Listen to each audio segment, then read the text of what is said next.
All right. So again, we might have a few more people joining us, but thank you so much to everyone for coming today to spend your morning talking to me about SEO or search engine optimization. Um, as we go through today, just to give you a couple of housekeeping rules. One is I have a great slide deck that I'm going to share with you, and I will make sure that I send that out to Western Women's Business Center after this class, and you'll get a copy. So don't feel like you have to try to remember everything or write everything down. My slide decks become kind of like an ebook that you get to leave with, where you can keep digging in deeper to different topics. Um, Also, as we go along, we'll take a break at the top of the hour at 11 o'clock. And I really want to encourage everyone as we go along to ask questions. There's going to be a lot of different things that we talk about as far as what the possibilities are with search engine optimization. And I want to be clear from the beginning of class that no one does all of it. So even huge companies don't do every single thing that we recommend in optimization, right? So essentially, I think it's important when you start kind of a topic like this, it's easy to get overwhelmed. So really prepare yourself that today you might hear a few different things that kind of get you excited. Or maybe there's something that you're doing already with your website that you're like, oh, I could be doing more of that, or I could be doing it better, right? So whatever it is about the SEO conversation that gets you really excited, I want you to make note of that because that is really, that's where you're going to begin, right? So in a world where we're never going to run out of options, there's always going to be more to do. There's always going to be more to learn. Everything that you learn is then going to change, which we're going to talk about today. So with search engine optimization, it's almost like you have to have a certain mindset, right? To try to do some of it on your own. And in order to do that, you have to get really comfortable, essentially prioritizing, right? And making decisions, sometimes even testing things out or trying things. You want to get more and more comfortable with the way that you approach this topic, right? Because again, as we start talking about things, I think you'll start to understand why I'm starting with this, because it is easy to get overwhelmed and it's easy to feel like this topic is kind of unapproachable. However, I taught myself how to do all of it. So, I really believe that we can do so many amazing things. Um, with search engine optimization.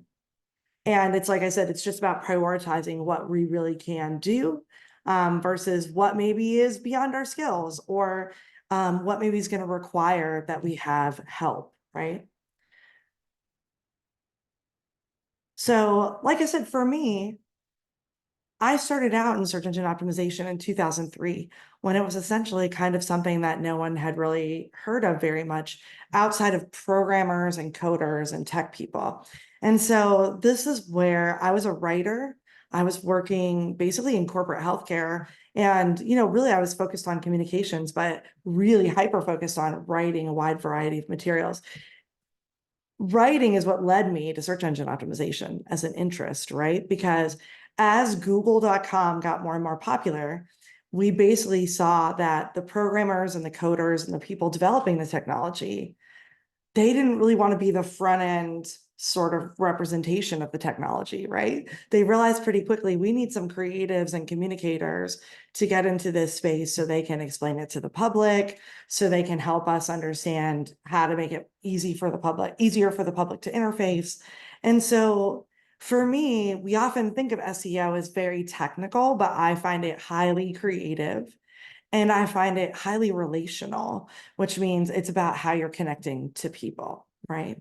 So for those of you who don't know me, I am Sarah Benoit. I'm the co-founder and lead instructor of the JB Media Institute, where I teach digital marketing, especially search engine optimization, social media marketing, and advertising. I'm also one of the co-producers of the DIY Tourism Marketing Conference here in Asheville. And so if you want to learn a little bit more about me, my slide deck does have some information about what I do, as well as this link to our free monthly webinar, which we have one tomorrow on video production and promotion. So if you're ever interested in just learning more about digital marketing, you can find me in all of those places. But like I said, where I started was in SEO. And that's why I get excited to talk about this subject, because I think a lot of times the perspective that people have on search engine optimization is this very limited perspective, when, like I said, really what it's about is being pretty creative and being pretty connective, right? Where you want to actually make connections with existing and potential customers. So there's a few things I want to bust as myths, right? When it comes to search engine optimization, I feel like there's a sort of old school way of thinking about it. Things have changed so much that sometimes the perspective is a little antiquated. And so one of the first myths is rankings are the most important metric. So, for many, many years, this whole idea of being number one on Google was a thing. And the truth is that just doesn't make sense anymore, because everything is so personalized. So nobody is always number one anywhere. Nobody is always on page one everywhere. So we really want to get away. Rankings are important. We're going to talk about how, but being number one or being on page one, I think, is going away overall as a way to quantify success. SEO is a service that can be done once. So again, SEO is a mindset, it's a practice, it's an approach to your website and even to your business.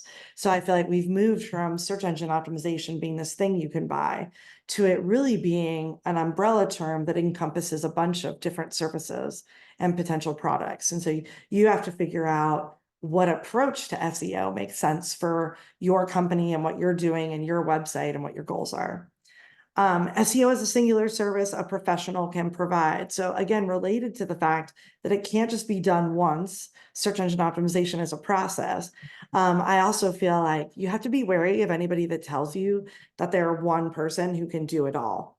I think most good SEO people, we have specialties, right? We may have an industry specialty, we might have a certain strategic specialty, we might be more content oriented, or we might be more technical and code oriented.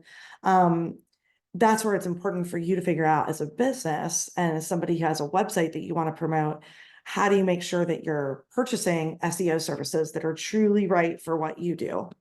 And then the last myth, we can't trick Google. So we're going to talk about how smart their search engine is. And Bing, Yahoo, all the other search engines that are out there, they are also extremely intelligent systems. There's no way to game the system, right? So most people, when they ask me for my best SEO advice, what I'm going to tell them first is that you need to have an awesome website, right? You need to have an awesome website, and you need to have a brand with products and services that people love. That stuff has to be there, right? For you to really optimize what you're doing online. If there's nothing really great about what you're doing, it's going to be hard, because it's not like it's substantive, right? Like there's nothing to what you're promising people. So that's where we want to get away from this idea that we can trick Google or we can game Google. This is, when I started over 20 years ago, there was black hat and white hat SEO. I think black hat has really gone away. And there's some people that will debate me on this, but I think trying to cheat the system is very dangerous now, because if you get flagged for doing things that, especially Google is kind of a leader in this, if you get flagged for doing things that they say are not positive for the users of the internet, then it can actually really hurt your website. So really letting go of that idea that we're trying to game the system. And today, what I'm going to dive into in more detail is this basic breakdown.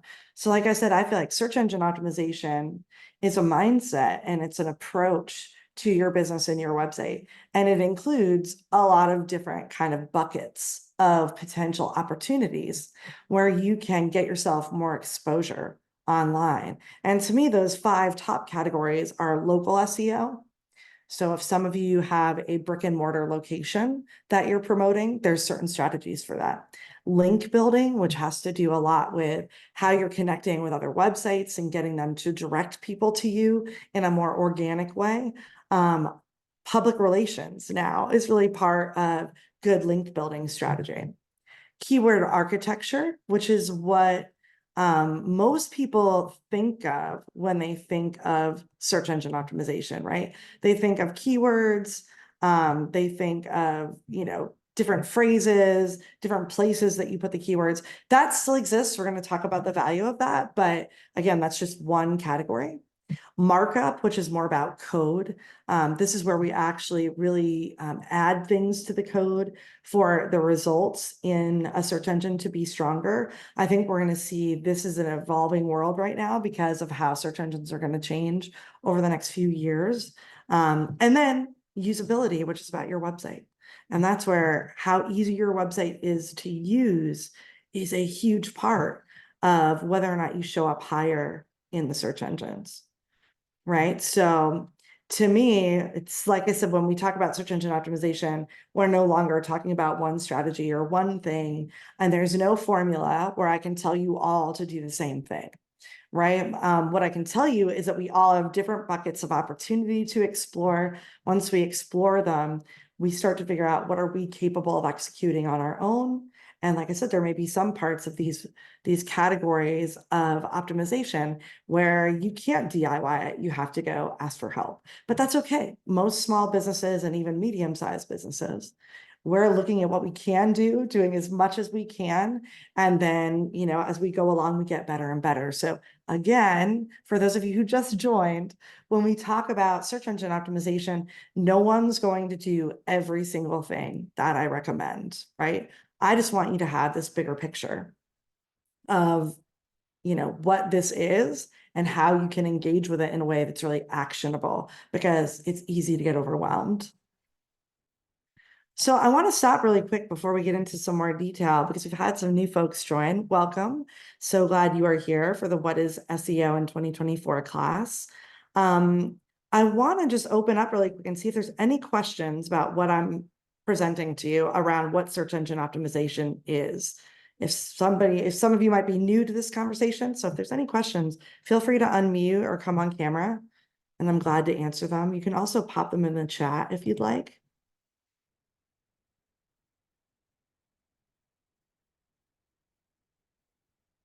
I'm going to give everybody just a minute in case someone's typing. And again, for those of you who just joined, we will take a break probably just after 11. And I will be sharing my slide deck with Western Women's Business Center, so you will get a copy of that. All right, well, like I said, feel free to jump in at any time with questions, especially if you're trying to figure out how to apply these things as we go along, right? Because I know, again, none of us will apply the ideas that we share today all the same way. We'll all have our sort of own unique way of doing it. So one of the things you're going to hear me talk about today is Google.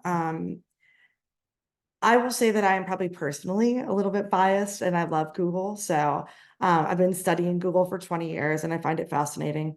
But there are many other search engines out there. They are not the only one. But you can see when we look at the stats across all devices globally, Google holds about 86, almost 87% of the market share. If we look at tablets, they hold just under 82%. On desktop, just over 75%. And on mobile, over 95%.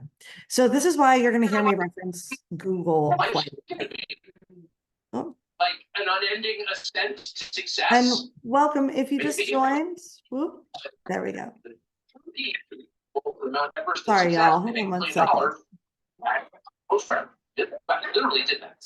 Built his company, famous company. Hello? No, his dad gave him.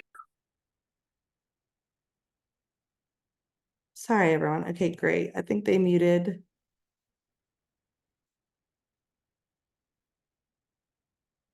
All right, sorry about that. I was trying to figure out how to mute them. But anyway, what you can see out of these graphs is essentially that Google holds a huge part of the market share, and especially on mobile, they're holding over 95% of the searches globally. So I use them as an example for a lot of things because I do feel like they are leading the market, right? And especially if you're based in the Southeast, Google is actually highly dominant in the Southeast. So you'll hear me reference a lot of their sort of principles. And we'll talk a little bit about the future of what they're planning over the next couple of years. But I do think that they're a big indicator of where markets are going in general. So even though I do think Yahoo and Bing have a lot of strength, there's even some search engines that have much more privacy involved in them. They've been picking up steam as well in different places around the world. But I do still think Google is kind of setting the tone for the industry. But again, Bing has really been making a comeback over the last few years with some of its relationships that it's built with other large tech companies. So they all sort of follow some very similar kind of baseline tactics, though, of how they build their tech. So that's what we're going to focus on today. So Google, like I said, is kind of setting this tone around the whole industry. And I want to just briefly highlight some of the things that they're focused on. One is this idea of page quality and rankings, right? Really, in order to quote unquote rank higher, what we're talking about is that your page quality is just telling the system that your website, and not even just your whole website, but every page of your website is awesome. People want to be there. When they're there, they're doing different things, right? So the more traffic that you get, the longer the traffic stays, the more they engage with your content, the more sort of authority that you build, right? And so Google has, over the years, developed kind of this breakdown of how they're let's say, judging our content, right? This is where I think it's really important when you're building a website or managing a website.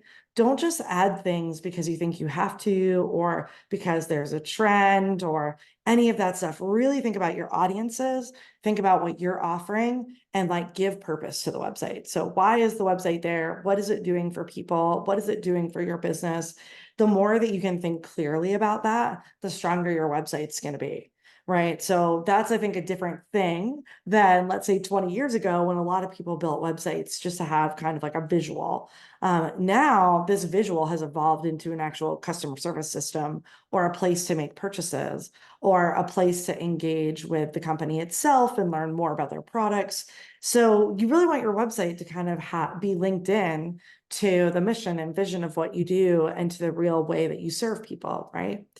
As part of that purpose, what we see is Google is paying a lot more attention to just the quality of the content, right? And how much content is there. And then it has this sort of system that we're going to talk about that's called EAT. And they've actually expanded it recently, where they have kind of these different parameters for how they are passing those judgments on your content, right? So does it have expertise? Is it authoritative? Is it trustworthy? This has been kind of their historical approach. And then when we talk about links that are pointing to your website, and we're talking about what I call off page, right? So you have your website, but then you have lots of other things on the internet around it that build your online presence. That's where the website has a relationship to those other channels that you're engaging with. And the strength of all of those things makes your whole website more authoritative. So again, it's kind of this bigger picture approach, right?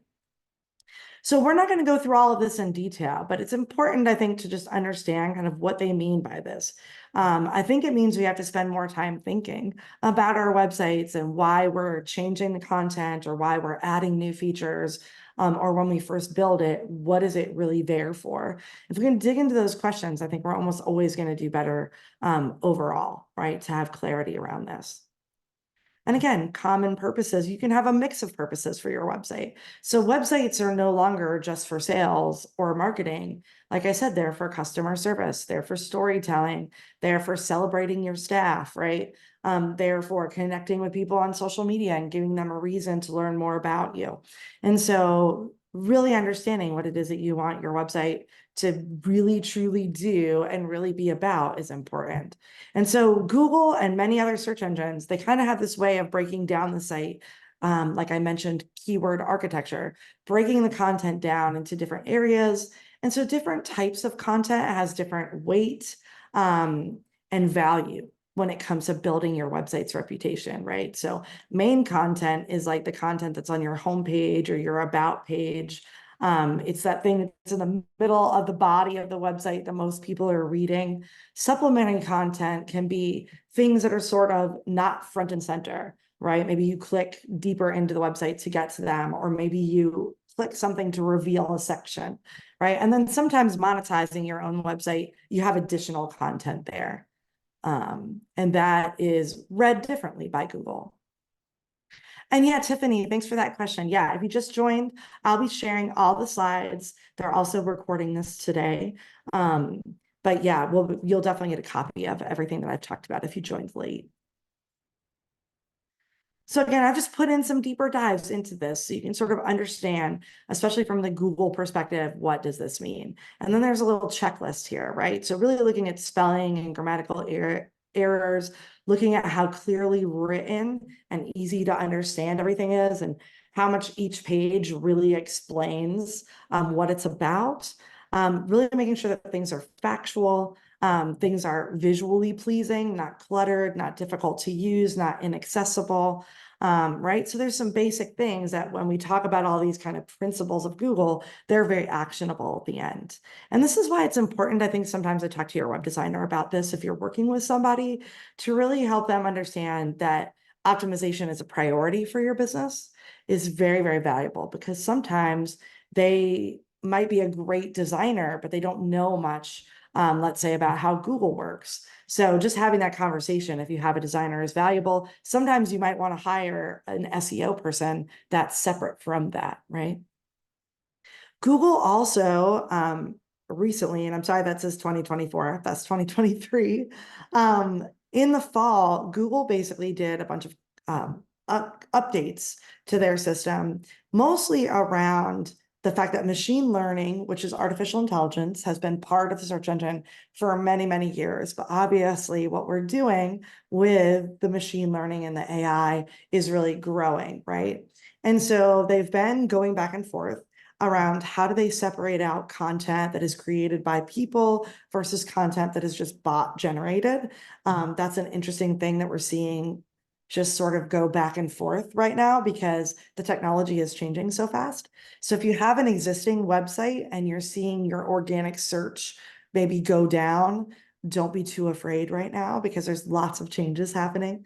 And then when you have third-party content on your website, so in the old days with search engine optimization, there used to be kind of um, a lot of different ways to pull in and stream content from other places to populate your website so that you didn't have to spend so much time creating content.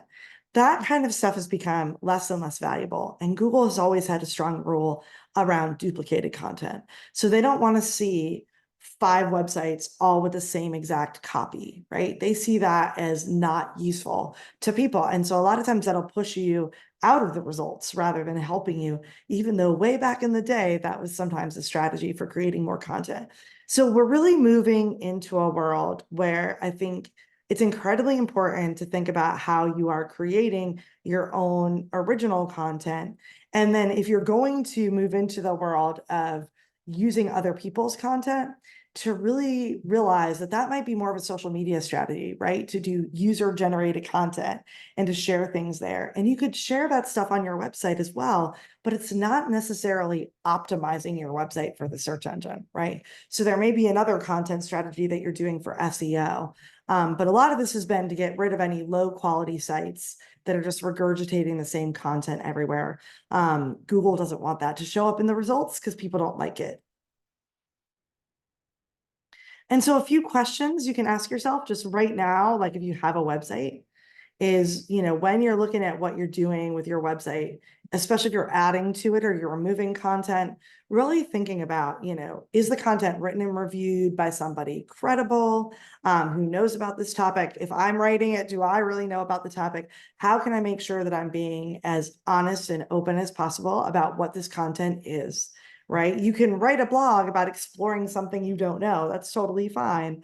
But if we're really trying to think about how to get more content that's going to rank in the search engines, then we really want to think about the expertise in that type of content that we're creating.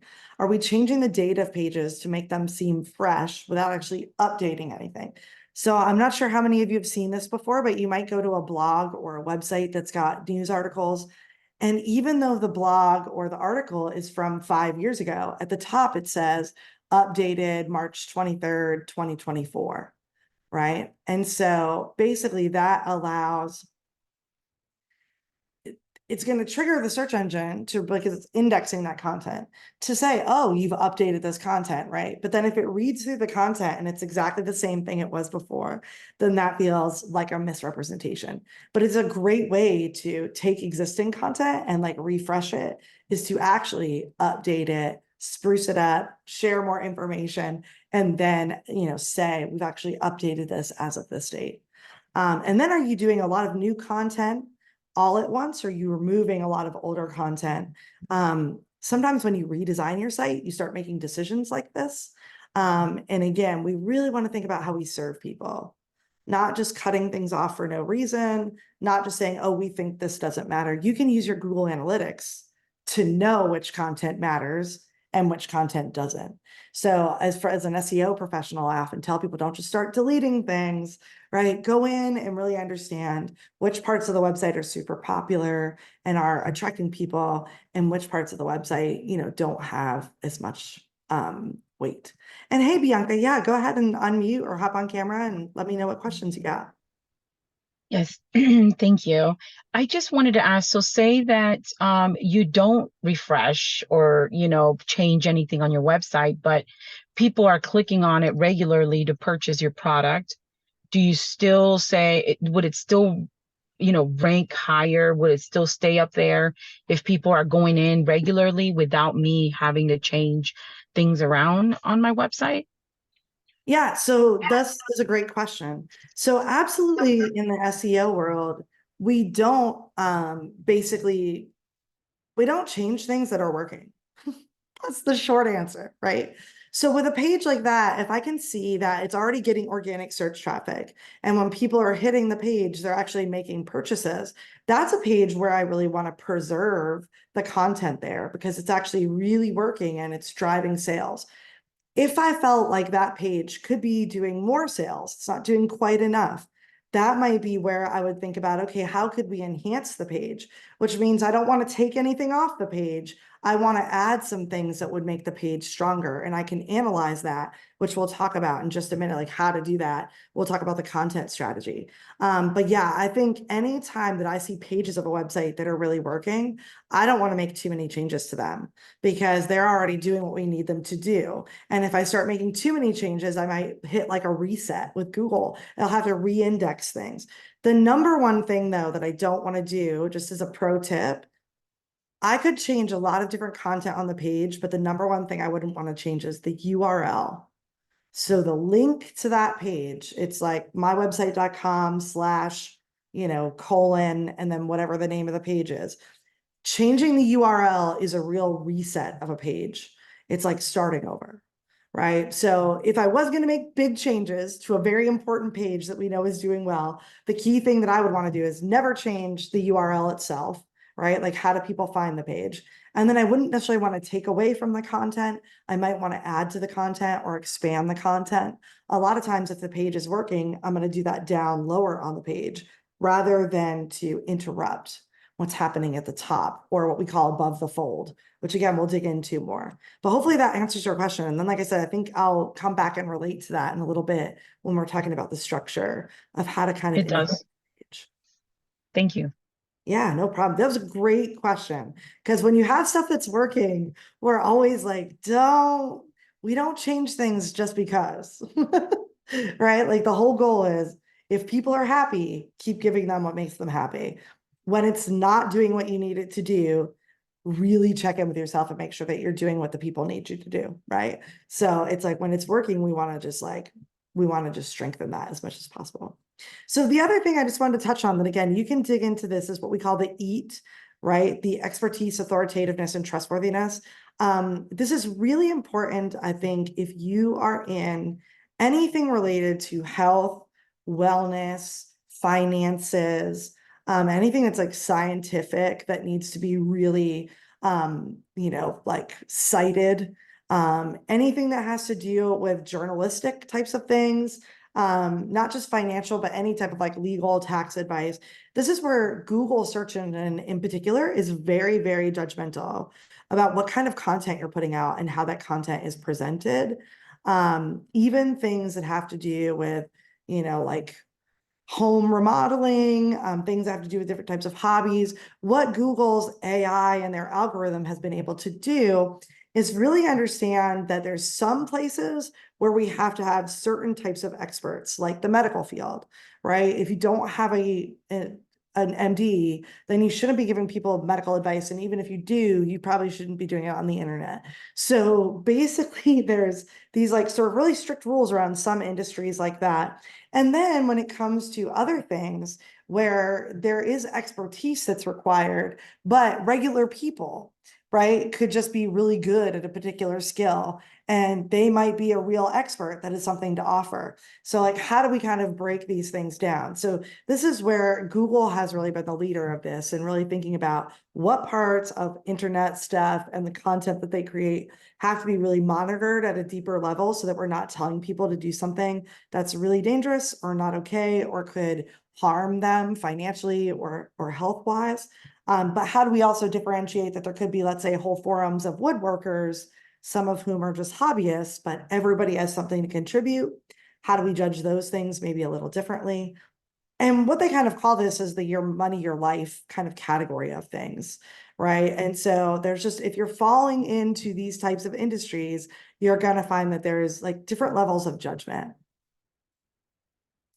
Joy, I see your question. What if you have a business name and domain name change? How do you keep all the SEO done with original pages the same for the changes?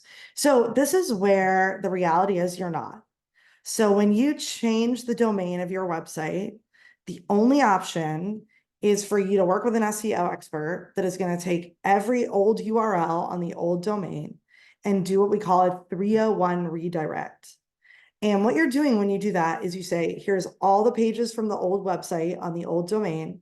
And the 301 redirect means this page is now this page. This page is now this page, right? And there's a bunch of different ways to do it. If you have a much larger website, you really need a programmer to help you, because if there's like tons and tons of pages that we're redirecting, there's going to be more work involved. But basically it's a 301 redirect is what you want. Now, when you do that, here's the unfortunate truth. You're going to take a dip. It would be really hard to do it yourself and do it correctly. Unless you're a coder. If you can write code, then I would just read about it and you should be able to do it yourself. But yeah, I think 301 redirects really take somebody who needs to understand hosting servers and the relationship between domains. And they need to look at your website and decide the easiest way to do the change. But the truth is this, if you didn't do the 301 redirect, it's just like a total reset. If you've had Google authority, it's all gone. And the site has to be totally re-indexed. And the domain may, if you just bought it, it has no authority, right? And so like you're literally starting from zero in the search results to a certain extent.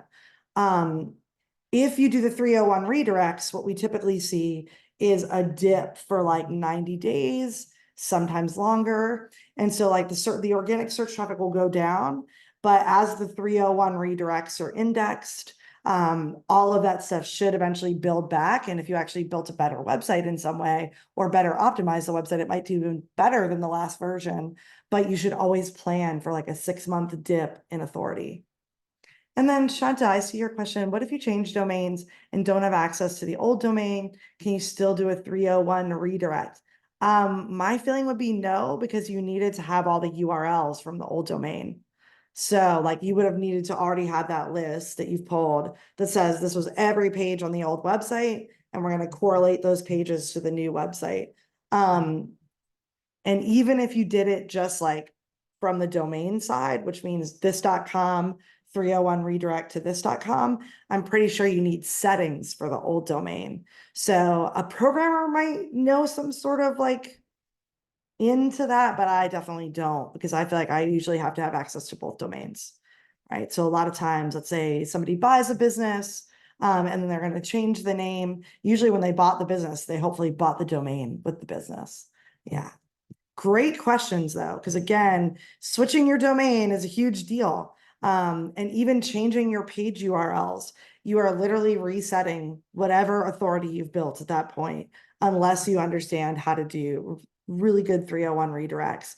And again, there's sort of a way to take a whole domain, .com, .net, .org, and just redirect it to another .com. But if you want to maintain your Google authority, to me, you have to go to the next level, which is you have to have all these old pages, each one 301 redirected to an appropriate page, right? Rather than just doing it like all in one. Because to me, every page of your website has the potential to rank, right? So Google doesn't rank websites, it ranks every page of every website. So that's why every individual page of your website is strong. So where EAT has grown, they've now included experience. So it's not just expertise, authoritativeness, and trustworthiness. And like I said, different industries need to pay attention to that at deeper levels. But now user experience, or the experience of the people that are on your website, has become a huge part of how we're judging things. And so we're going to dig into that more deeply. And we're going to look at kind of the results, again, like what Google's going to be doing when they launch their generative search.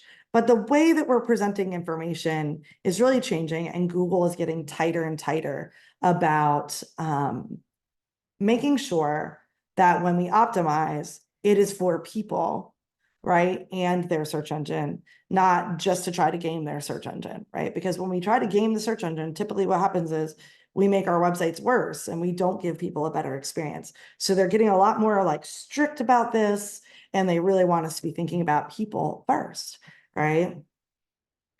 So this leads into basically actionable items that we can talk about, right? So first is really getting with people's motivations and intentions. So I do think when we build our websites, it is about our companies and it is about us. And we have certain expectations of how we present ourselves online. But at the end of the day, the real truth is we don't build a website really for us. We build the website for the people that are going to be our customers, right? Whether they're coming to find out about us and then hire us later, or they're coming literally to buy a product. At the end of the day, what they think matters more than what I think internally. Just that's the straight truth, right? So a lot of times the bottom line for me of SEO is thinking about the people first. And that's where we get into keyword research, which I want to talk about briefly. So keyword research to me is not only part of my SEO strategy now, it's what I call like learning the language of your customers so that you can create better content, a better website, a better social media, better blogs, better emails, right? Because you're really listening to them and seeing where they're at. And when we do keyword research, we're really actually, once we look at our own stats, we're then actually researching potential new customers that we could connect with, right? And what you'll find when you start to do keyword research is, again, there's sort of these buckets of different types of keywords. Some are informational and investigative. This is when people are not sure what they want to buy, not sure what they need. So they're going online, they're talking to their friends, they're looking at different websites, maybe they're reading reviews, and they're just learning about their options, right? So customer journeys are kind of a circle.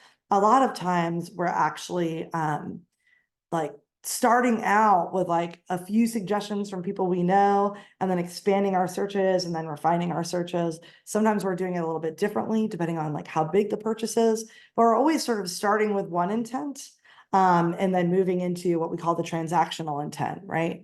The navigational intent is part of sort of informational investigative, but it's more when I already know the brand, right? I know the website.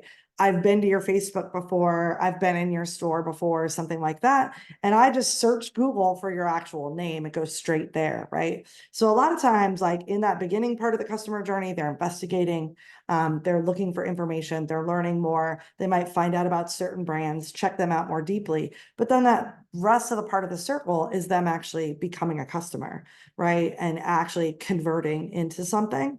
And so people search for different things depending on what part of that like customer cycle they're in, right? That customer journey. Also, Google years ago did an awesome study about people and how we use our smartphones. And they really dug into how there's sort of 4 buckets of smartphone behaviors. I want to know, I want to go, I want to do, and I want to buy. So basically, understanding that when people are going to the search engine, they're not just searching for things, they're not just surfing the web or whatever. They're going there with real clear intention for things that they want to do, or things that they need to understand, or questions that they need answered. And again, this is going to grow as AI grows and as AI becomes more part of our overall experience. So when we look at SEO strategy and how we can actually, like I said, be a part of this, do some of it ourselves, I feel like there's kind of these 5 steps in your strategy. And you might be repeating these steps throughout the year or every year. Again, with this idea that SEO is a mindset of constantly improving for the people that you're serving. So keyword research, we're going to play around really quick with sort of a live tool. But keyword research to me is really just about like, what are people searching for? How are they finding our website, and for what terms are they finding it? As well as what are people just that are out there when they're looking for products and services like mine? What are they saying to Google? What are they typing into Google or other types of databases? And there's all sorts of different ways that we can explore this. And what we'll find out is there's also all sorts of different ways that people talk about things. There's variations and synonyms on certain topics that are sometimes really wild. Like there'll be 12 different ways to say something. And on our website, we're only talking about it in one vein. So we're not attracting the market of people that are searching for it differently. Sometimes we discover the opposite in the research, right? That actually this is pretty niche specific and people really do just search for it this very straightforward way. Cool, then we can optimize from that perspective, right? But keyword research to me is really, like I said, understanding our own website, and then understanding what people are searching for and looking for the opportunities. So I want to stop sharing my slide deck real quick, and we're going to look at one of these tools that I really enjoy. I'm curious to know, is anybody here using Google Ads? If you are, feel free to hop in the chat and just let me know if you are using Google Ads at all, because they have an amazing tool that if you're already using Google Ads, you can play with in a deeper way. Joy, so it looks like it's just you. Anyone else? Have you, Joy, ever used the Google Keyword Planner? Because if you have, awesome, great. So, the great thing about the Google Keyword Planner, which I'm not going to dig too much into, but if you have questions, Joy, let me know. I feel like Google Ads, one of the most powerful things about their tool is that I can, if I'm running campaigns and I've spent some money with them, it sort of unlocks the full tool. And when it unlocks the full tool, not only can I see how many people on average search for specific phrases and topics, but I can do the research by destination. So I can look at just what people search in Asheville versus what people search in all of North Carolina versus what people search all across the country in relationship to our products or services. And so a lot of the tools, unless you pay for them, they don't have things like that. Google's, I think, is one of the strongest just because they have so much data. But basically, to me, that is a real opportunity that a lot of people aren't taking, is to kind of use their Google Ads keyword planner to really dig into this detail. And the cool thing is the Google Ads keyword planner, if you're running ads, and Shanta, I see you two also were running Google Ads before, so you've used it then. I love how it'll allow you to really see like the cost per click on different keywords. So that way, if you have a smaller budget on Google Ads, you're really able to target keywords that aren't, let's say, the most difficult or the hardest to connect with. So again, I want to show you a couple of different tools. Let me see if I can get it to give me. Sorry, I'm trying to share this one screen. It's giving me every option besides this. There we go. All right, so the first part of keyword research to me is to figure out what you're already ranking for. Hopefully, if you can't see my screen right now, you should be able to see what we call the Google Search Console. It's up in the upper left-hand corner. This is a free tool that goes with Google Analytics. And one of the things that this tool does is it shows you exactly what you're ranking for on Google. And it essentially lets you know like phrases that you're showing up in the results for, like the average number that you are. So not page 1, page 2, or any of that, but more like on average, are you hitting number 4? Are you hitting number 72? Are you hitting number 13? Right? And so you can think about like how far you are down in the rankings. And again, it's not like an exact number because you might be showing up at different times for different people in different ways, but it's sort of an average of that. And then it sort of shows you what keyword phrases are actually driving clicks, not just impressions, which is, you showed up in the search results, but how many people actually clicked on your results. So when I go into performance, into the Google Search Console, I have this data. And if I scroll down, it starts to show me the phrases. And I've got over 1,000 phrases. So I can drop down and start to see like, what is this website associated with? Now, if you have never done search engine optimization on your website, then what you're ranking for might be fairly random. You might see all sorts of strange phrases where you're like, why am I ranking for that? Maybe it's because you wrote a blog about a very niche specific topic, or you have an article on your website where you talked about a very specific person, and not a lot of other people have talked about that person. You're definitely probably showing up like we are for our own brand name, because people type specific brands and company names directly into Google quite frequently, right? So this is sort of a branded keywords up top. And then you'll see here, this is a more broad phrase, right? That we're also ranking for. And we can basically see over here the average position. So like on average, we're in position 3. On average, we're 16.2, 8.4. So again, it's an average. So sometimes it'll be like between 20 and 21, right? So what this allows me to do is really start to understand what kind of authority do we have. This is something we want to have authority under, right? As a marketing company, content marketing company here in Nashville, this is something we want to have authority for. And we're showing up pretty high for these types of things, right? Because they're very specific. And the company has been around for a while and there's been a lot of work done on the website, right? Same thing here. We're showing up pretty high for this, but you'll notice no clicks on this one, where we did get clicks on these ones, right? And I can actually adjust the date ranges and dig into bigger pieces of data. I can turn these different things on and off. But this is what's going to give me some initial idea that, okay, we're showing up for phrases around digital marketing. We're showing up for these specific phrases around social media. We're showing up around these specific phrases for SEO, right? So this sort of tells me what traction have we already created. Then you have tools like Moz.com or the Google Keyword Planner, SEMrush, or Answer the Public. These are all in my slide deck. They're different keyword research tools that you can use.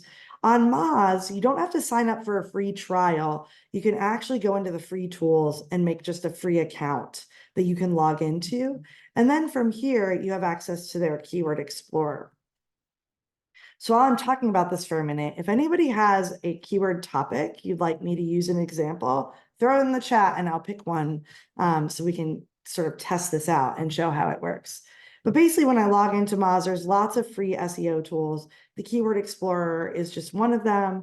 I love this tool because, again, it'll tell me on average how many people are searching a phrase, right? So it doesn't really give me like their location information or things like that because it's free. But it will tell me like what are really popular competitive terms versus less popular terms that are not as competitive.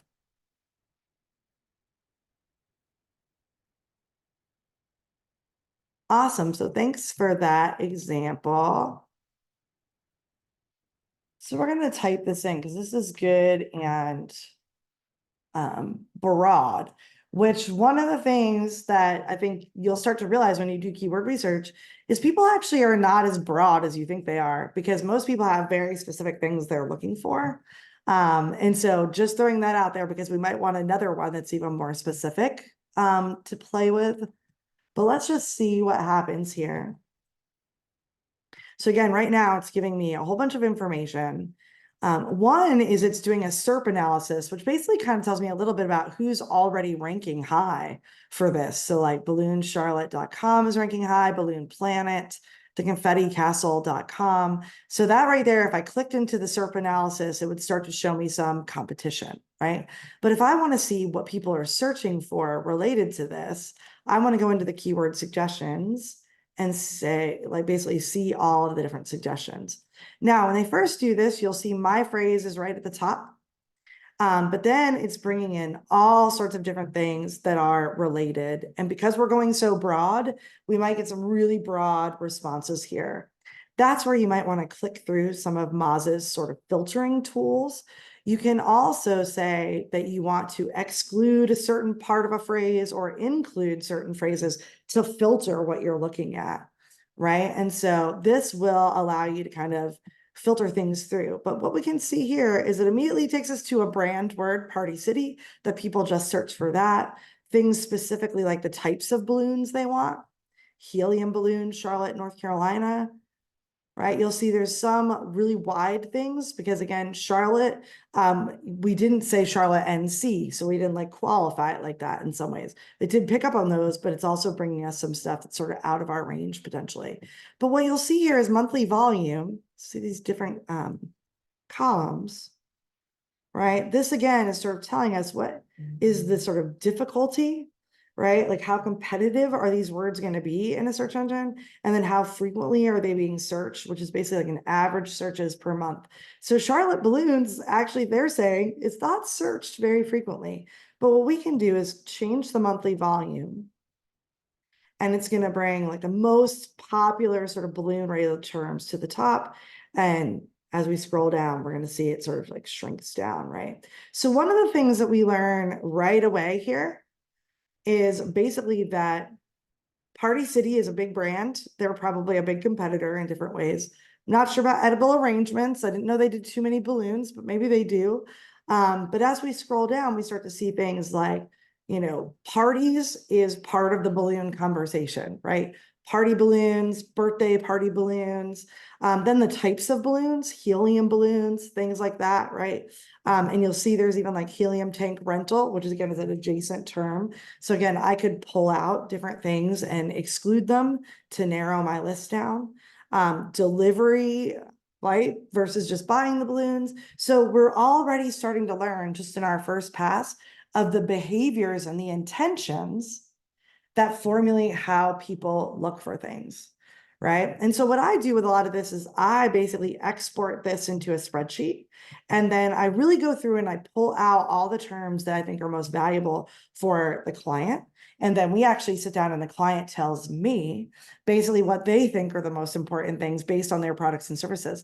And in the meantime, we've already looked at what their website is already ranking for if they have an existing website. And we've already seen where we have good traction, where we're already showing up at the top. We don't maybe need to do more work on that. But if we're showing at like number 10, number 20, number 30, that means we're not that far away from the top. So maybe if we built more content, got more links, just did a little bit more optimization around certain ways of talking about the balloons that we're selling, we would be able to garner more organic search traffic for specific topics. And this is where historically in SEO, we've talked about the long tail, right? Which is as people have continued to use search engines, they don't look for very broad topics. They often look for very specific things.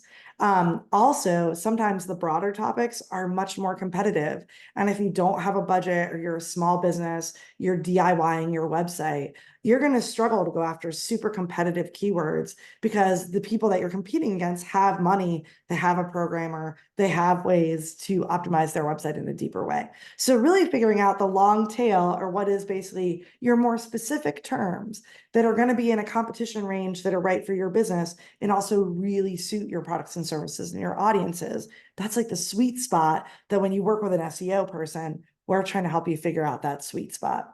And the other thing that you want to think of is it doesn't mean you can't open new markets. If you've never had recognition for a certain keyword topic, you can certainly work on building out a new part of your website around that topic. Maybe you're launching a new product. Maybe you're launching a new service, and so you've never had it on your website before. You can do that, but you want to be aware that that's a long-term process, right? You're not going to rank quickly. You have to build your authority. We're going to talk about the other ways that you do that, but you have to actually really commit to the process of improving your website, adding that content, building out your expertise, your trustworthiness, and over time you'll do better and better, right? But there's no immediate gratification in the world of SEO. So I appreciate that other folks were throwing in topics. I wish we had a longer class and I could go through a lot of keyword research. If we have time at the end, I'll root back around and we'll take a look at this. But I definitely want to be able to talk about some of the other strategies as well. But keyword research to me, like I said, is now a huge part of my like fundamental strategy for everything. So when I do content marketing and we're looking at all the places that we can improve, we're looking at social media, email, blogging, website content, the website itself, the different features of the website, the usability, right? When we start doing that, and again, we don't do it all in 1 month, we do it on retainer for months at a time, right? We just keep working on different things to improve them because we know in the long game, we're actually building our authority over time. As we sort of do that process, for me, keywords really, like I said, become me listening to the audiences, listening to the people on your website and how they're finding you now, listening to people that are looking for things similar to what you do and understanding how they search for those things. And really then saying, from our company perspective and our business perspective, where do we have the most traction and the easiest road to success? So we're not always trying to start from scratch. We're really looking at how we build on the authority we already have if we're an existing company. If we're a new company, then we're starting from zero, and that's a whole other thing, right? But if you don't have the Google Search Console, it's totally free. You can sign up using the same Google account or Gmail that you use for your Google Analytics. And it's just this, you can either get a file or a code, give it to your web designer. As soon as they add it, you can verify. Or sometimes if you already have Google Analytics, it'll let you just verify the Google Analytics code. But if you don't have the Google Search Console, I highly recommend it. Even if you didn't do SEO anytime in the near future, it's a really important security tool. So if your website ever gets hacked, Google will send you an email and let you know not only that something is wrong with your website, but it will help highlight in your code where your website has been compromised, and it will save you a lot of time and money if you have that set up. So these are my favorite keyword tools to play around with. Again, if you have Google Ads, use that. It's already there. Again, if you spent money with them, then you've unlocked the full tool. Again, on Moz, don't get sucked into their 30-day free trial. You can just make a free account, go into the free SEO tools, click the login, and then it'll say sign up, and you can just sign up for free. I love their tools for keyword research and competitive research, just to understand who is already dominating the top of the search engines, right? And then Answer the Public, I think, is really great. When you have a bigger website where you're going to be creating more blog type content and things like that, it does a great job of breaking down what I call conversational phrasings, questions, comparisons, has some great graphs. You can also make a free account here. All of these, you can usually engage with a free version that gives you limited information. You could sign up for a month and then cancel it. If you have Google AdWords, again, that's free if you're already spending money with them. But I always suggest that people play around with 1 or 2 tools, see how they feel about it, right? And so, like I said, all of these are kind of just talked about, but just a little quick list of things. And also for those of us that are smaller businesses, please remember, some things get searched like 200,000 times a month, or, 50,000 times a month, or 20,000 times a month. Those keywords are great, but again, they're always the most competitive. And so if you're going after those, it might not be very realistic. With small to medium-sized businesses, we really highlight that range of 100 searches a month to 10,000 searches a month. There's usually low to medium competition in that range. And again, the phrases are probably more specific in some cases. So the traffic that you drive is actually more qualified. And what you're going to find is you'll end up with a mix of phrases. And for the main pages of your website, the phrases might be broader. And then for the sub pages of your website, or the blog posts of your website, or the individual types of video content that you're doing, that you actually use the more specific things. And so there should be a mixture of this, right? We really want to think out, again, purpose of each page. What is it really about? How do we match that with the language that is really appropriate and relevant? And again, a lot of these tools you can play with to see who is your main competition. A lot of times I don't start with that as a small business because I feel like it's a little disheartening. It's good information to have, but a lot of times if you're in a small business, and especially you have a regional focus, what you're going to find is you aren't going to necessarily compete against the top ranking people because you're more specifically focused on a geographic region and maybe a niche inside of an industry. So again, sometimes small businesses have a little more value. Like good example would be even comparing Asheville to Silva. If I have a store in Asheville and I have a store in Silva, right out of the gate, my competition to rank high in local SEO is going to be lower because Silva is smaller and there's less stores, right? So I'm going to have a much easier time dominating the maps or getting to the top of different things. In Asheville, I'm going to have a bigger bulk of competition. So I'm going to have to work harder to achieve those types of things and maintain them over time. We see the same thing with restaurants. We see the same thing with all sorts of different kind of service-based businesses that have offices. And so again, it's, when you're regional, there's more opportunities there. So any questions about keyword research specifically? Again, before a class ends, if I have more time, I'll see if we can do another round of keyword research examples. Let's see, it's 7 after. Let's go ahead and just take 5 minutes because we're going to dig into content stuff. And I feel like it's a lot of detail. And so I want us to take a break, shake it off, come back at about 12 after. And then we're gonna, like I said, going to jump back into what are the different ways you can take action outside of doing some research, but actually for content creation. But I'll stay here. So if there's any questions, let me know.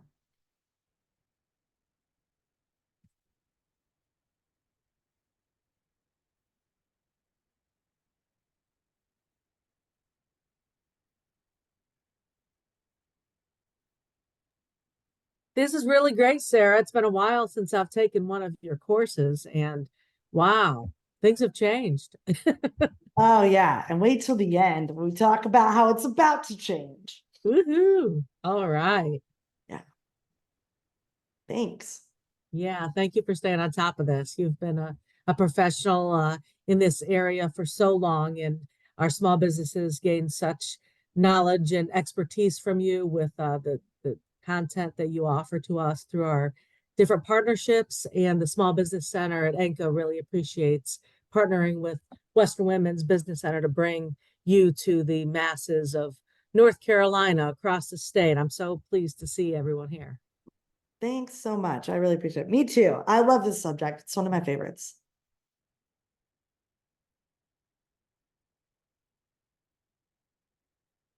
And thanks, Shannon. Appreciate it. Hello again. Just Hey, really quickly, I know this seems redundant, but because I'm learning technology, I'm so far behind from everyone because I'm not really good at a lot of it. And so I'm learning along the way. I just wanted to ask, at the end of the course, you will then provide the slides, and then how do we access the recording? Because I'm super excited. Your class seems so good so far. I'm learning so much. And then I want my husband to tune in tonight and listen to it because he's the main website developer. yeah, sure. So I think Western Women's Business Center, they'll share the slide deck and the recording. I do think that there's a little transfer of the video recording, so I don't know if you guys will get it today, but you'll certainly get it in the next day or two, I would assume. Okay. What business center did you say? The Western Women's Business Center that's hosting Okay. this. Yeah, Yeah, okay. I'll share the slide as soon as I get everyone's email and such. I'll share the slides as well as the recording. Thank you. Yeah, no problem. And I will say, Blanca, I love it when other web people talk about this because it's really changing so fast right now.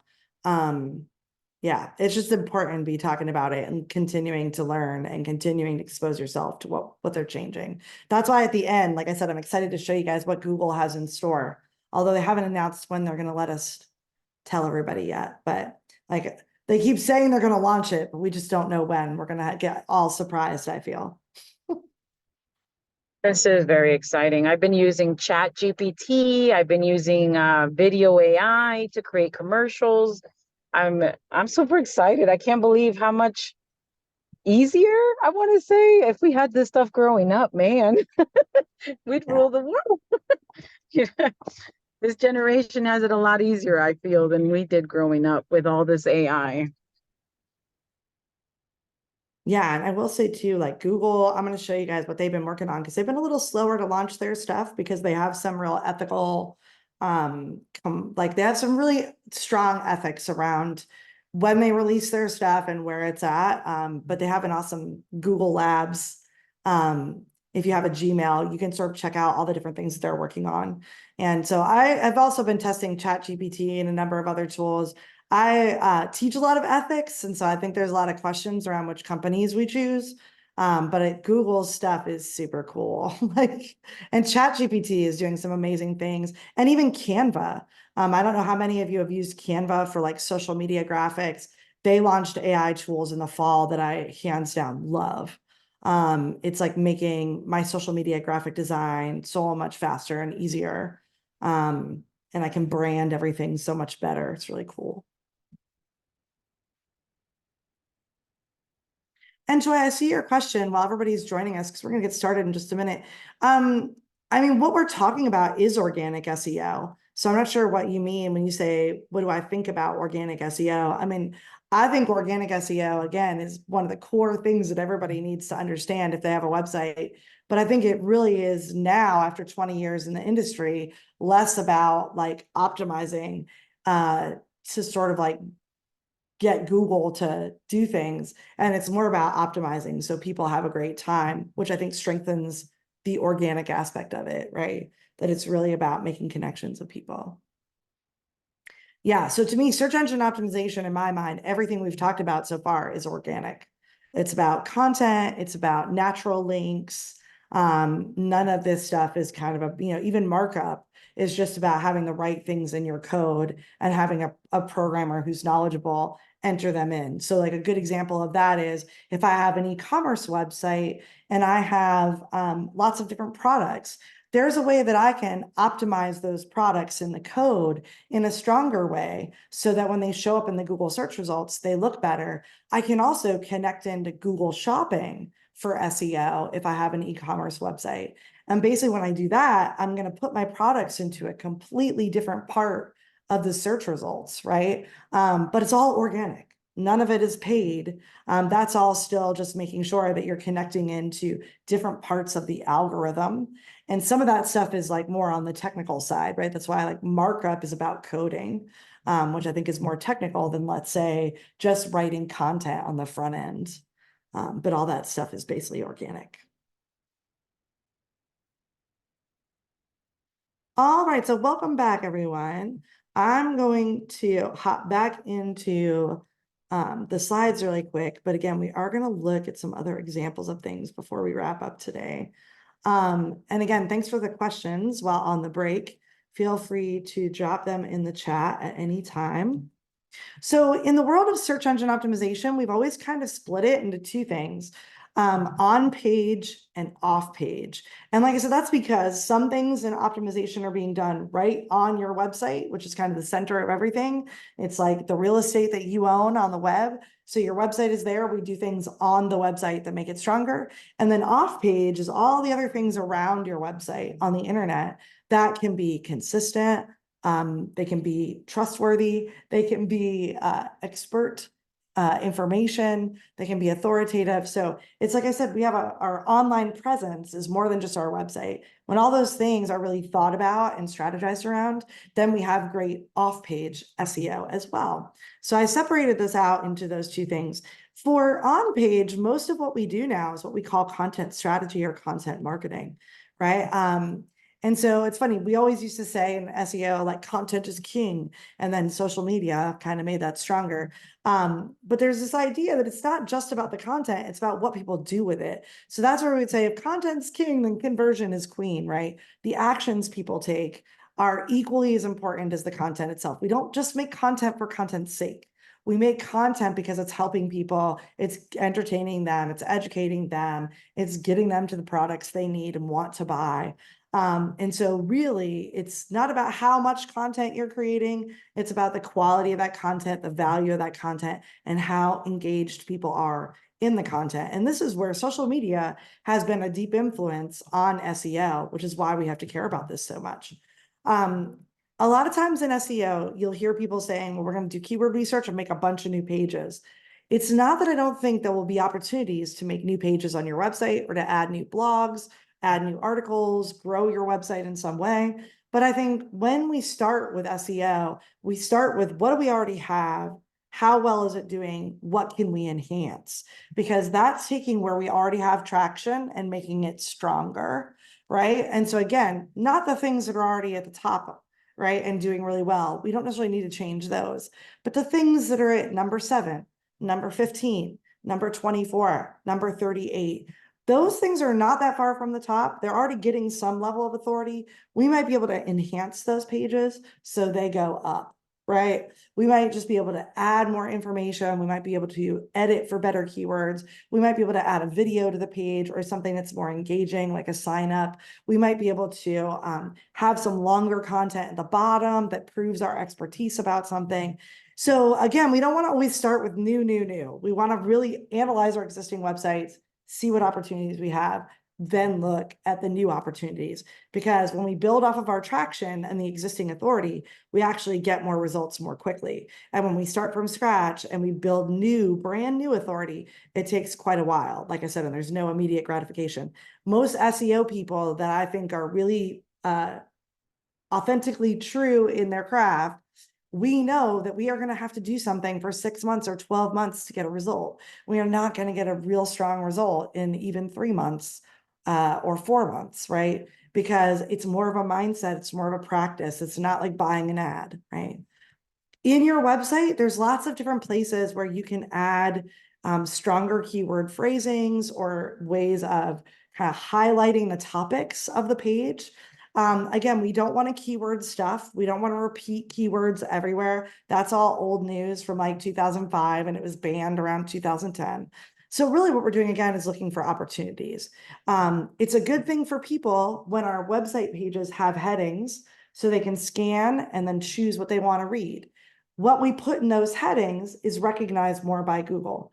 Our URLs, it's really valuable if we have a blog that it's mywebsite.com/blog/ the title of the blog. And the title of the blog is really clearly about a specific topic, right? So all these little places, the headings, the alt tags in your photos, the subheads, even in the body text, when you use different phrases, different variations and synonyms, you're strengthening the message about what the topic is about, what the page is about, what the purpose of the page is.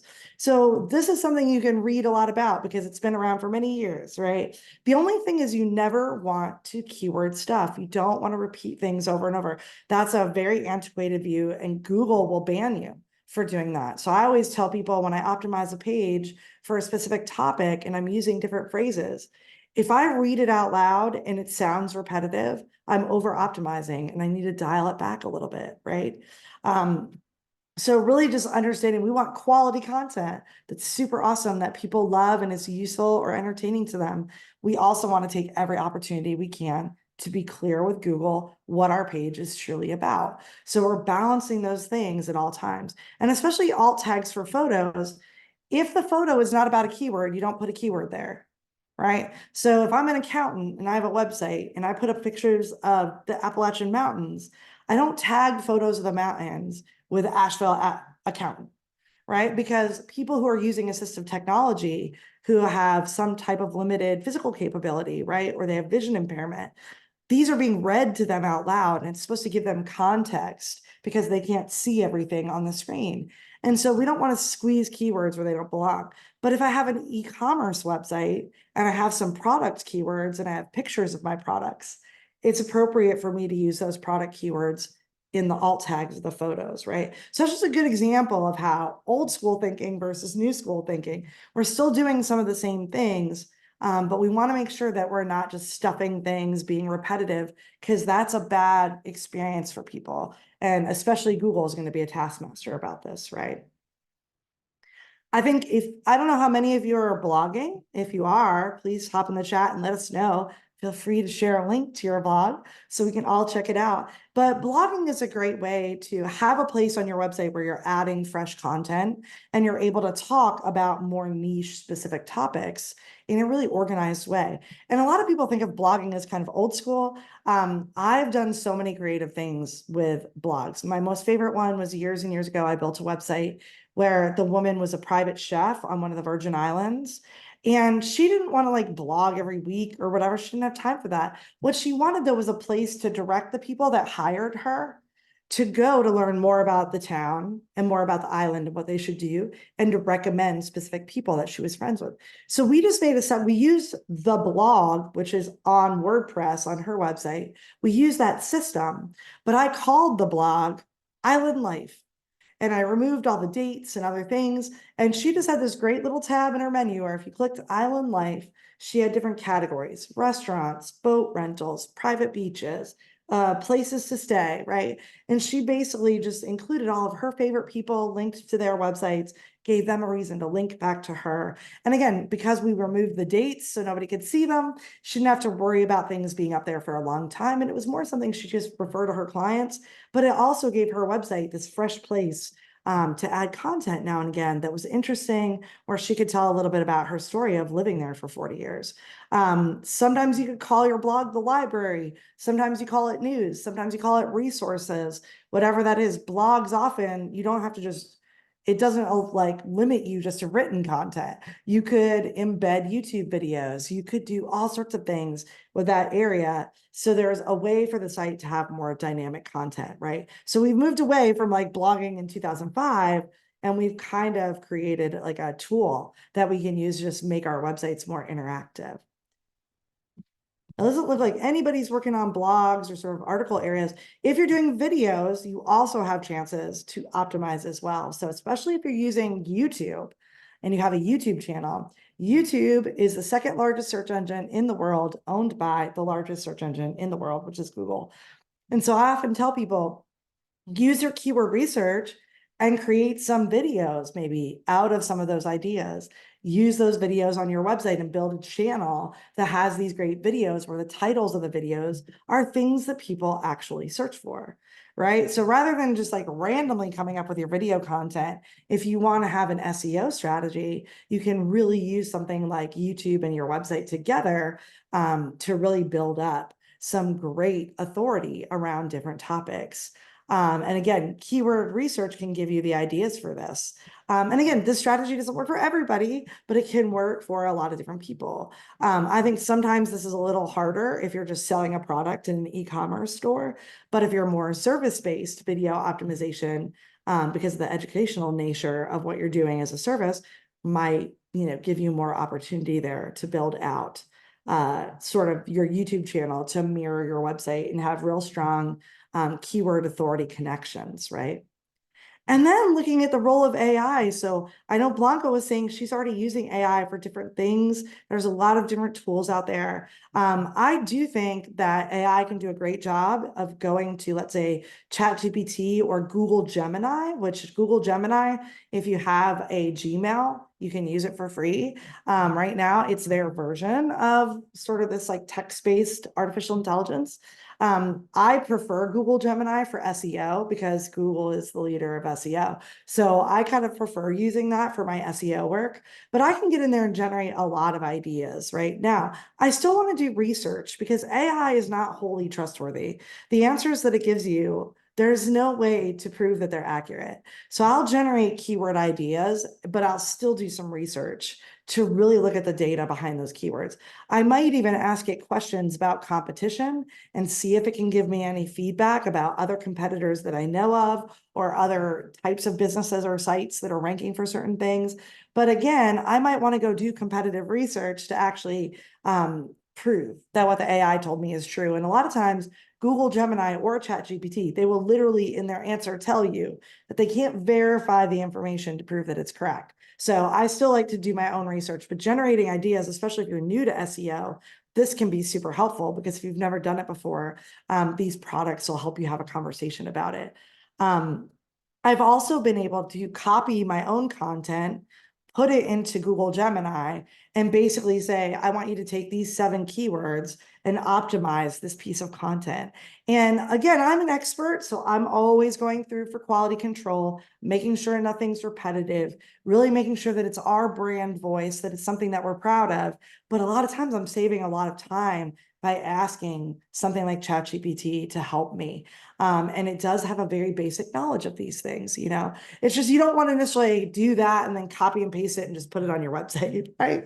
You want to make sure that you feel good about it, but it can save you time in creating content from scratch or editing from scratch. It's almost like giving it to a creative collaborator. But I like feeding it content I've already written, right? I'd never ask AI to write something from scratch because to me, it just doesn't usually, from a marketing communications perspective, it doesn't usually hit the brand voice, right? So I'd rather give it examples of stuff we've already written or things that have already been said about us and ask it to really speak back to us in that same voice. And I also often talk to it a lot about who our audiences are. So who are we really trying to write for? Who are we trying to connect with? I'll give it lots of information about our audiences before I ask it to do anything else. So we want to make sure that we're still approaching AI as with marketing expertise, right? About our own brands and our own businesses and organizations. Because the truth is AI is still being trained when we're using it. So it should not be leading us. We should be leading it, right? And especially when we're a business owner, the AI doesn't know our customers. It doesn't know our products and services the way that we do. It doesn't know our stories the way that we do. We have to teach it those things in order to get a really good result. So it's important to understand it's not just like a magic bullet, right? And then, of course, one of the biggest parts of the strategy for SEO is really testing your website and making sure that it's fully usable and that it's usable on every device, that it's great on every device. It's really about when people go to your website, do they think it's awesome, right? And awesome can mean a lot of things, but I think especially being easy to use, clean and uncluttered, built with clear calls to action, the person feels like everything is credible, relevant, accurate, up to date. They feel like the website is to serve them, right? That it's human-centered, that all the content you've provided, the products and services you're providing are valuable to them, that the brand is consistent, where they saw you out online is exactly what they get when they get to your website. And in a lot of ways, visual attractiveness is subjective, but really, you know, different brands are attracting different types of people. So you will have some subjective nature, again, but a lot of it's going to do with the behavior of people on your site to prove that it's awesome and that it's really usable and people are having a great experience. So usability, or sometimes what we call user experience, is really about this deeper understanding of who is using the internet, why are they using your website, what are their needs, their values, their abilities, their limitations, their expectations. A good simple example of this is when people talk to me about their audiences being people who are retired. We really have to understand, and I'm only 48 and my eyesight is already going downhill, right? So when we're looking at people over 50, we really have to be aware that when we have tiny text on our websites and it's on their phone, it becomes really hard to see. So like, that's just a really quick example of how I'm going to use a demographic to say, okay, if this is the market that we're trying to engage, we can't have 8-point text, right? That's going to cause a struggle for them. It's going to create a limitation for them. So that's why audience personas and avatars and all that type of thing that you talk about in like marketing classes, before you kind of ever get to SEO, are really, really important because it directly impacts your decisions here.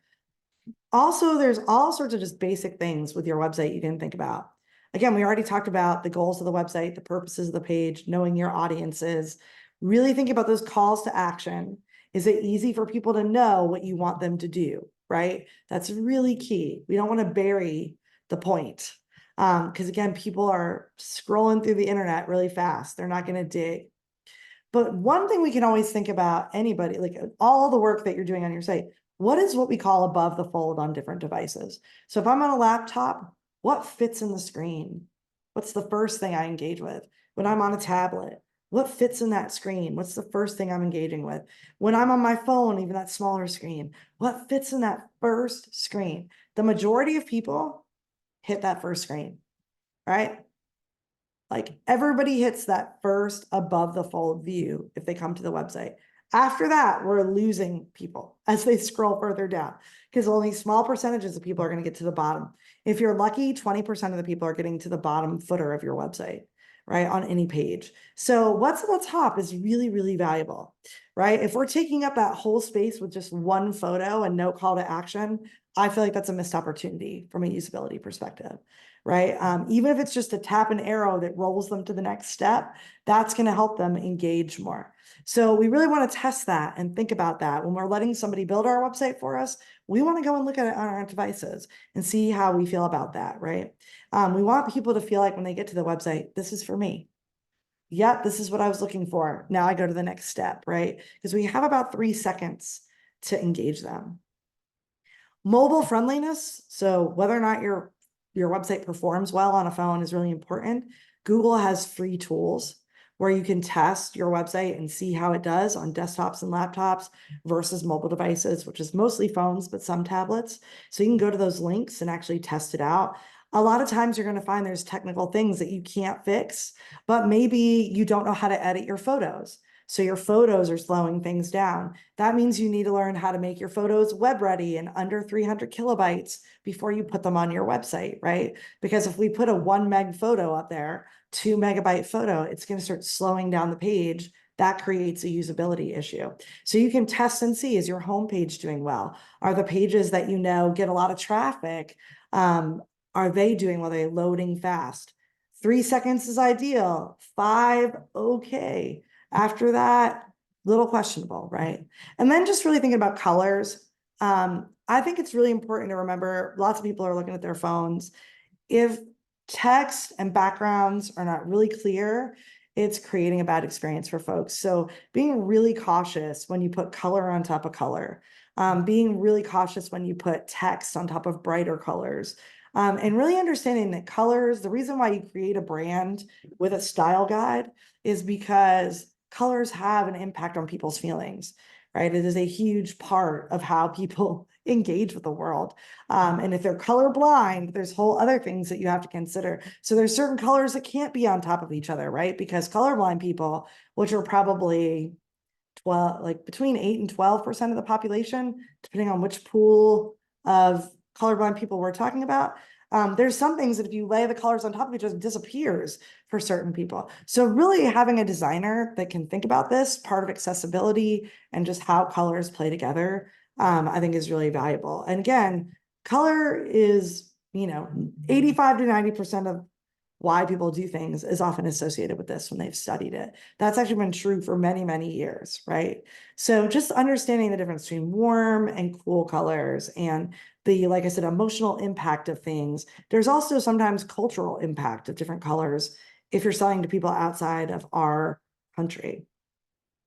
And then accessibility is how your website does for people that have different physical capabilities. So if I have any type of disability, if I have any type of limitation in how I can access technology, that's going to fall under the American Disabilities Act. And accessibility is a huge conversation over the last few years because historically small businesses have not been required to meet accessibility standards. And what that means is there's quite a few, like tens of millions of people in the US, but they go to smaller websites and they have a terrible experience because we're not building with accessibility in mind. We're just focused on design. So this is an evolving conversation. Again, your website might fail some of these tests. And that's okay, because you're not going to be the only one right now, right? But really thinking going forward, people with disabilities aren't just people that have very obvious disabilities, right? People who are older have a variety of limitations with technology. So there's just like so many different ways that accessibility actually affects our markets and our audiences. There's actually, like I said, tens of millions of people just in the US that have to use different specialty devices to get information. So again, you can check that information. Again, you're not maybe going to get A+ on all of these. Maybe you can only look at one. That's okay. Every movement forward is movement forward, right? And so especially from a DIY perspective, if you're not a programmer and a coder, you're going to have limitations to what you can do. That's okay. See if there's anything you can do to improve upon it. Google is a big fan of that. And then, of course, if you ever just want to test exactly how people are using your website, there's a bunch of cool tools where you can add some code to your homepage or to another page that's really popular, like a product page or something like that. And you can really see like, where are they going? What are they clicking on? It's like heat mapping and click tracking are built into these tools. I love this, especially if we feel like we're driving traffic to the site, but we're not seeing conversions, we're not seeing sales, or we're not seeing leads. It's like, okay, well, we're doing a good job of getting people to the website, but something's not working for them, right? So is it the placement of the button? Is it the color of the button? Is it, the language that we're using? We can really use some of these tools, depending on what type of platform you have. And you can really say like, okay, here's where we see they're going here and not over here. We need to change something. So website usability is, like I said, an ongoing conversation. Hotjar is one of my favorites. It's very easy to use. I've used it very simply. The only thing is a pro tip. You don't want to add the Hotjar code and then never remove it, because it is slowing down whatever page it's on. So I want to think, okay, we're going to test this for a month, and then we're going to be done and we're going to evaluate. So I don't just want to start adding a Hotjar everywhere, right? Because it's going to slow down things. And especially if it's a popular page, I don't want it to slow down too much. So I have to really think about, like, is this the right season to test? Is this, that sort of thing, because we don't want to impact our sales or our lead generation to test. We want to test at the right time. And then off-page SEO, like I said, you have all these opportunities. One is earn natural links. This is when another website links to your website and says, hey, that website's awesome. Go check out their product. Hey, this company is really cool. Go check out their owner. Hey, this business over here, we really like what they're doing. They offer this great service that's complementary to ours. Check it out. Or maybe you know some people that write a blog about you. Maybe you're a member of the chamber and you have a listing on their website and it links to your website. Maybe you have a listing on Explore Asheville and you can link over to your website. That's a natural link, right? Social media links are natural links, but you have to understand that Google understands that's your brand linking to your brand. So you don't get credit for it the same way, right? That's just you talking about yourself. That's other people talking about you. So in true marketing fashion, other people saying you're awesome and that your website is cool is better than you telling everybody that your website is awesome and cool. So anytime other people link to us, write a blog about us, maybe we get an article in the local paper, maybe we get featured on an industry website, maybe we end up on the Western Women Business Center website because we got a loan from them, we had a lot of success, right? All of those things, as they point back to our website, are building authority through what we call organic or natural links.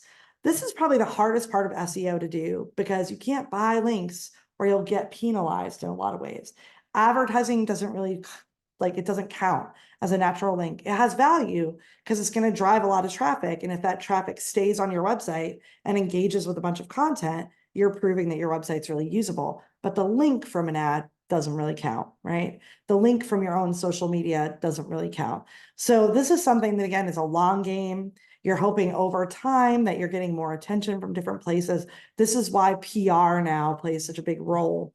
PR plays a huge role in both social media and in search engine authority. And that's because a lot of the websites that are media-based, let's say like the Citizen Times or the BBC or any other type of local newspaper or magazine where they have thousands and thousands or maybe even millions of visitors, those websites have more authority. So when they link to you, they're actually giving you more authority than, let's say, a smaller website would. So link building, any opportunity you can have to ask for a link, do it, right? Local SEO, if you have brick and mortar, you can use Google Business Listings, which is part of Google Maps. You can use TripAdvisor. You can use Yelp, right? You can use these different types of listing websites where you get reviews and people can find out more about their local businesses. Basically, those links do have value from a local perspective, right? So again, if I'm not brick and mortar, I might not have any of these listings. This is not an opportunity I'm going to be able to do a lot with. But if I do have a physical office, I do have a store, I do have a restaurant, a salon, a massage therapist place, any of that stuff, then this is like a different part of SEO that I can access and utilize. Apple Maps is also considered part of local SEO. So making sure that your physical address, your phone number, and your business name are consistent on all these sites is part of like optimizing your listings. And this is just an example of Google Maps. I'm sure you've seen some of this. This is on my desktop, but if you were on your phone, you might see website directions, click to call, right? So on mobile devices, Google business listings actually show up even more prominently on like smartphones.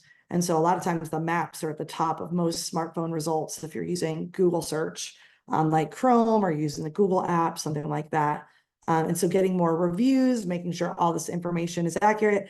On Google Business, you actually have to claim your listing and verify your listing. A lot of other sites are like that as well. So there's a bunch of steps in just like proving that you're the business owner and controlling the content there.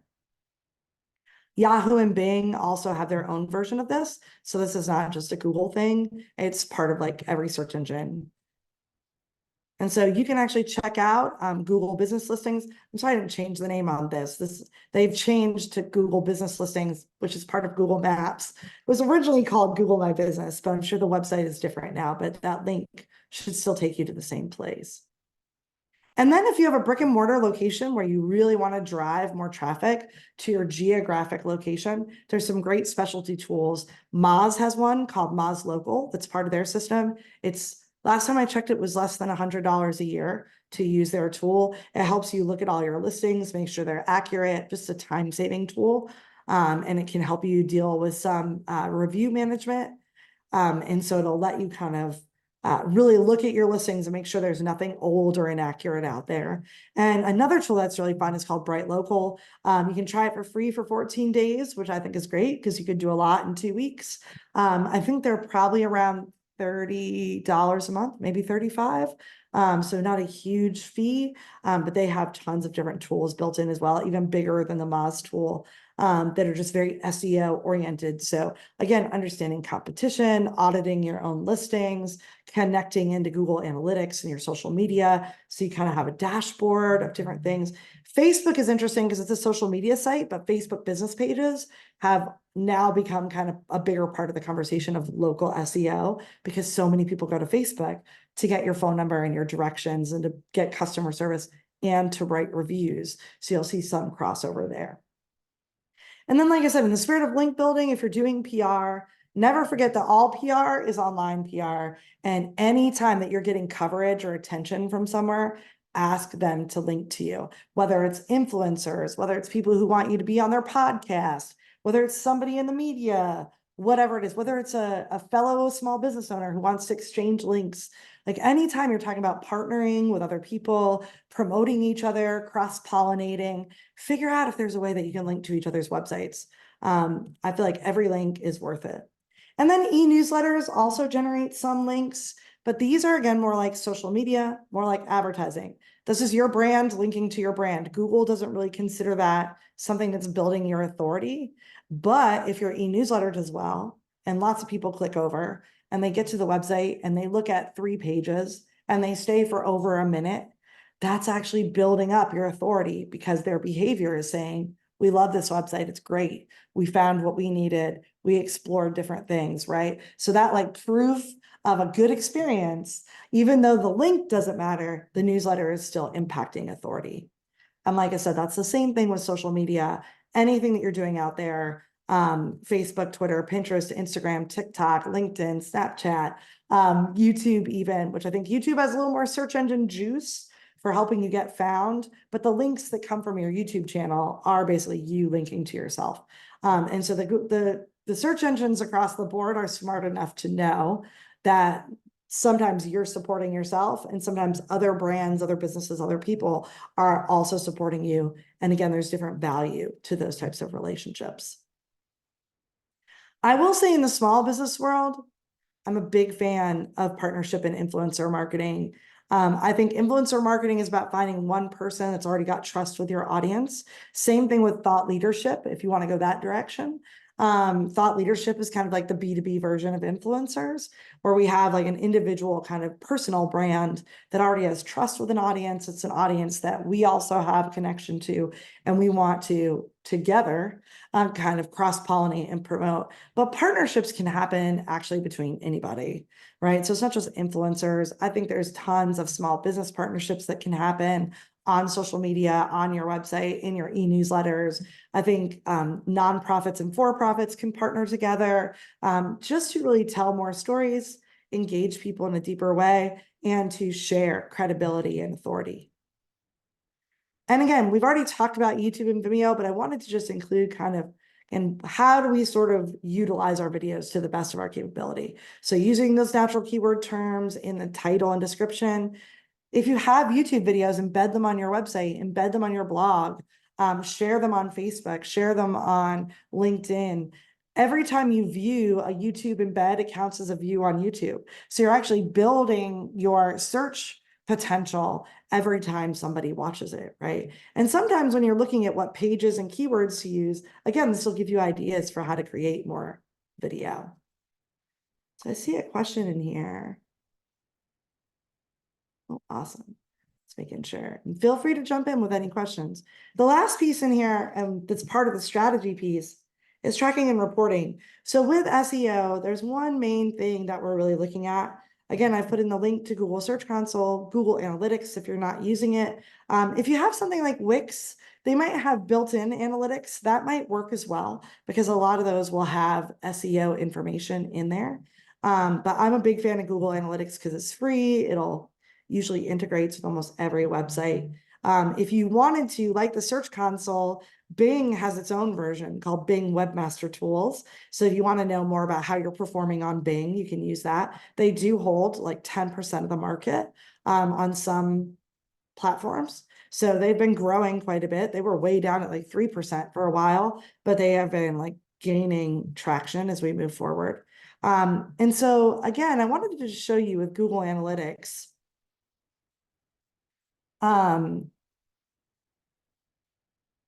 And hopefully everybody can still see my screen. If you're not familiar with Google Analytics, I will let you know that in July of 2023, Universal Google Analytics, which we had had for almost 20 years, was shut down, and it was replaced by something called GA4, Google Analytics 4. That is really the system that you have to use now. Universal doesn't work anymore. If you had Universal before, then you might have figured out that, you know, all of that is pretty much gone at this point. You know, like the data has stopped tracking, so there's like a drop off. And so you have to make sure that you've switched over to GA4. But when you're looking, so I'm just gonna figure out which website we're gonna look at here. All right, awesome. So when we come in here, we want to go into reports, and then there's this area called acquisition, which is where did we acquire the traffic?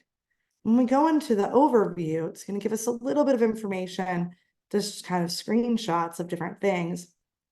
And you'll see as we scroll down, and this is defaulted to the last month, right now. So it's telling me that our website has had 724 people, and 663 of them were new. And as we scroll down, it's showing me both users and sessions by sort of the channel. And you'll see in here, one of those is organic search. So organic search is any traffic that you're getting from search engines, right? And so if you go into, let's say, user acquisition, you'll see this is kind of listed down here, right? And so one of the things that I can do is click in here, and I can say, I want to see the source medium. What this is going to do now is show me, we had Google organic search, right? We had Baidu organic search, right? We had Bing organic search. So now I'm able to see not just the bucket of organic search, but I'm able to see that most of that traffic came from Google, right? And so I want to use these filters just to dig into that source medium information. So organic search traffic is something that you can be watching. And again, if I come up here, let's see if we can roll this back to the last 12 months. All right, so now I'm looking at the year's worth of data, and it's adjusted everything here for me. And again, this is still showing things like email. That's our main MailChimp list, right? I can also drop this down. So there's 77 options to drop it down to 100. So a lot of our traffic is referral, which I know. But as we scroll down, we'll also start to see the organic traffic in here. as well, right? And I can even filter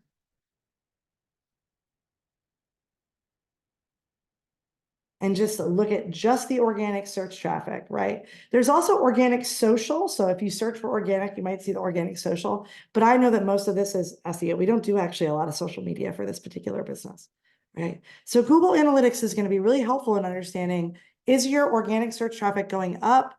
Is it going down? Is it consistent? We can see here, ours has been slowly going up, right, over the last 12 months. Not by a lot, but by a little, right? Which is great because I've definitely worked on some different things so that I can see things improving, right? There's lots of other things that you can do inside of here. But I think this is, again, one of the greatest ways to know if you're building authority over time. Because if you're building authority, you should see your organic search go up over time. If there's a problem with your authority, especially on Google, you'll see drops. So that with the Google Search Console to me is a really big important part of kind of how we take a look at how we're doing and making sure that we are growing our authority or maintaining our authority or identifying problems before they happen. And so we can, really kind of dig into that very easily just with that organic search traffic metric. Of course, beyond that, based on everything we talked about, we want to see which pages of our website are most popular, have the most traffic, right? We might want to see out of those pages, which ones do people stay on the longest? Those pages probably have more value in Google. If we go in and look at organic search traffic, we can also look at which pages of the site people were looking at, right? And so we can compare those things and really say, hey, these are the top 10 pages that drive organic search engine traffic, right? Inside of Google Search Console, they can show you how many links you have to your website. What's the total number? And so this all helps us understand two things: the authority of the website, how much SEO is actually already impacting us, as well as the authority of our domain, right? So like I said, our domain has authority and each page of our website has authority. And we can analyze that stuff through these systems. But organic search traffic is the first place to go and really look at that. So I've mapped that out for you just so you know where to find that. And then Google Search Console, I've included just a few tips.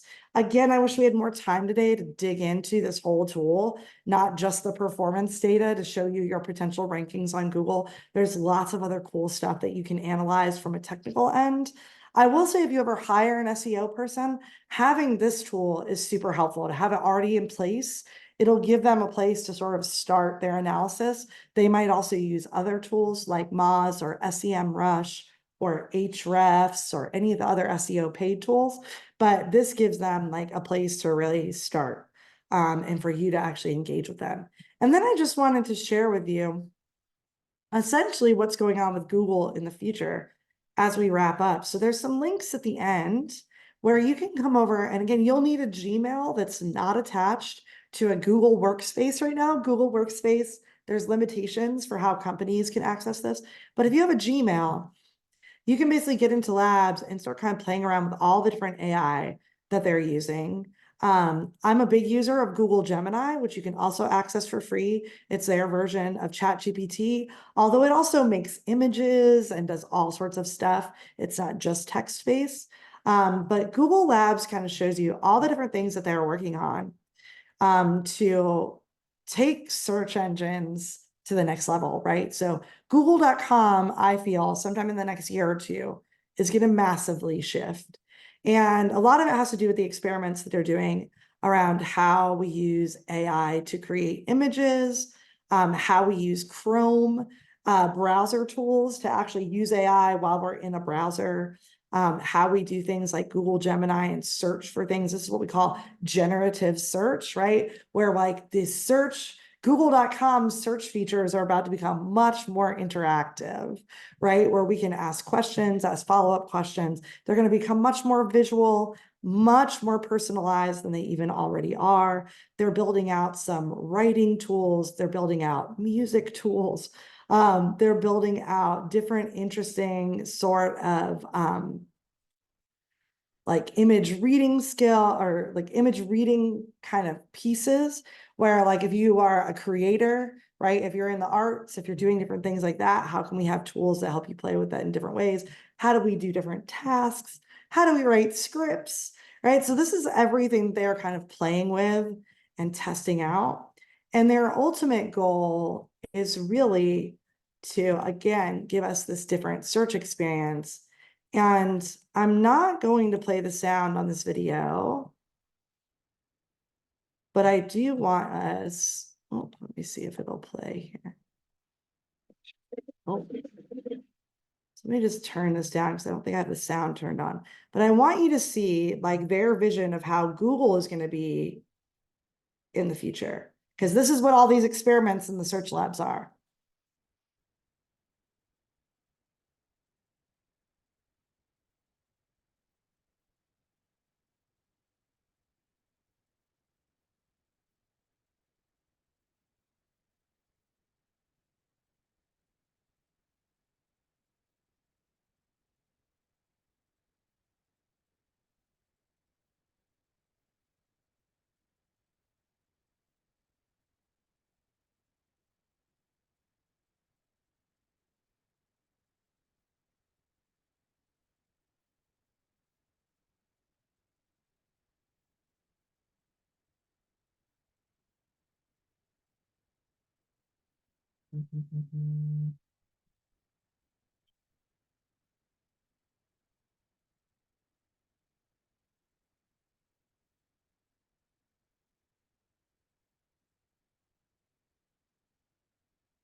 So again, you can just, Google generative search Google, and that video will come up at the top and you can learn a little bit more about it. But one thing I just want to say about what Google is going to be doing over the next couple of years is, as you can see from the visuals, I think that idea that we have a holistic presence online is going to become more and more valuable, right?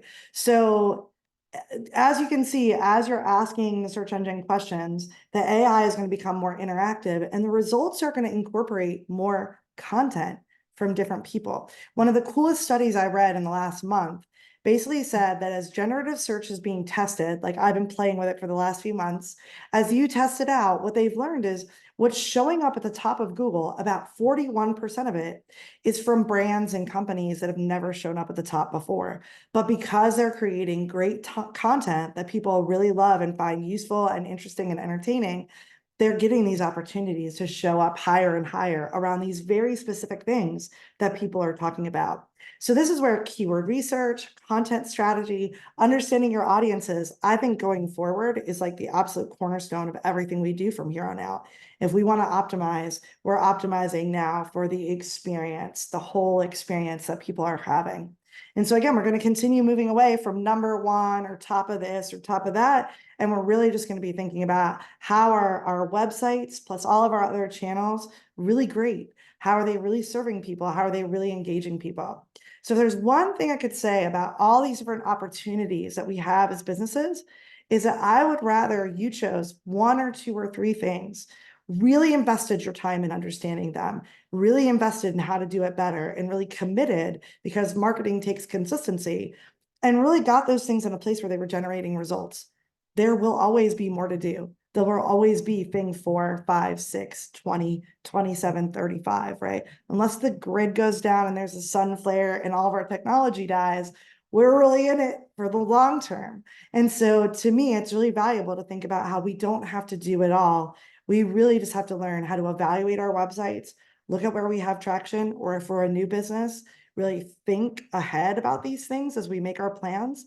And then going forward, we have to know we're going to keep evolving, we're going to keep improving, and that there's always going to be new things to explore, right? And hopefully, as Blanca said earlier, even though AI is a little bit scary right now, and there are some ethical things to consider and some big cautions to have, at the same time, I think if we can all get involved in AI and around the policies that we write, and we really demand that companies use artificial intelligence to help people, that she is correct. And we will end up in a world where we're able to do so many more cool things, especially as small business people or smaller teams. We're going to be able to do so many cooler things to help improve our own situation, even if from time to time we have to hire experts. Like, this is actually going to open more doors. It's going to open more opportunities. So I know we're right at 12. I know this was a lot. I really, really appreciate everybody joining me to talk about this subject, because it is really, truly one of my favorite subjects to discuss. I'm glad to stay for just a few minutes if there's any burning questions. I didn't see anything in the chat, but I want to make sure if there's anything that you have to ask, that you get that answer today. So feel free to unmute, come on camera. But if you have to get back to work, thank you so, so much for being here. It's lovely to meet you. And when you get the slide deck, there's lots of cool ways that you can connect with me. Consider me a resource. Find me on social media. Really, I'm always willing to answer questions and connect with folks.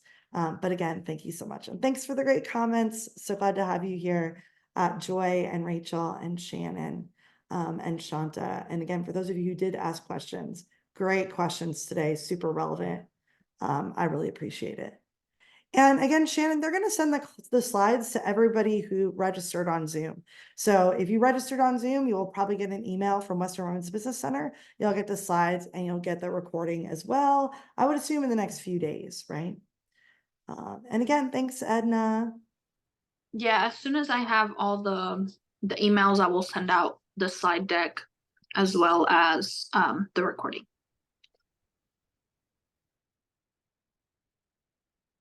Great. And again, if there's any questions, feel free to hop in now.